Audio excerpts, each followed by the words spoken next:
High நண்பா, நான் mister பட்டாளக்காரன். So இப்போது இந்த பிளேட் மார்க்ஸ்லாம் கையில் இருக்கவங்களுக்கு வந்து ஆர்மியில் வந்து ஏன் ரிஜெக்ஷன் பண்ணுறாங்கன்னு வந்து நிறைய பேர் கேட்டிருந்தீங்க. ஃபஸ்ட் ரீசன் என்னென்னு பார்த்தீங்கன்னா, ஆக்சுவலி இந்த மாதிரி ப்ராப்ளம் வந்து யார் பண்ணுவாங்கன்னா, ஸோ மேபி ஸ்கூல் டேஸாக இருக்கட்டும், காலேஜ் டேஸில் வந்து ஏதாவது லவ் ஃபெயிலியர் இல்லாட்ட வீட்டில் பிரச்சனை, அவங்க தான் இந்த மாதிரி கையை வந்து கட் பண்ணிப்பாங்க. இல்லை இந்த மாதிரி ஏதாவது டிப்ரெஷனால் தான் பண்ணியிருப்பாங்க.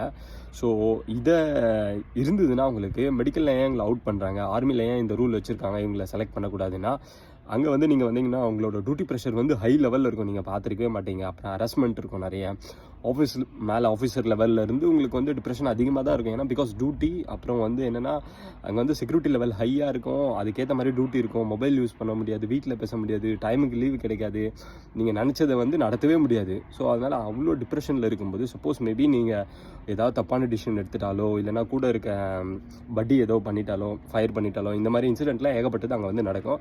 ஸோ அதனால தான் இதை வந்து அவாய்ட் பண்ணுறாங்க. இதுதான் மெயின் ரீசனும் கூட. அதனால தான் இதுக்கு வந்து டைரக்ட் அன்ஃபிட்டே பண்ணுறாங்க. கையில் பிளேடால் வெட்டிருந்தாலோ, இல்லை ஏதாவது கையில் வந்து மார்க் இருந்தாலோ ரிஜெக்ஷன் பண்ண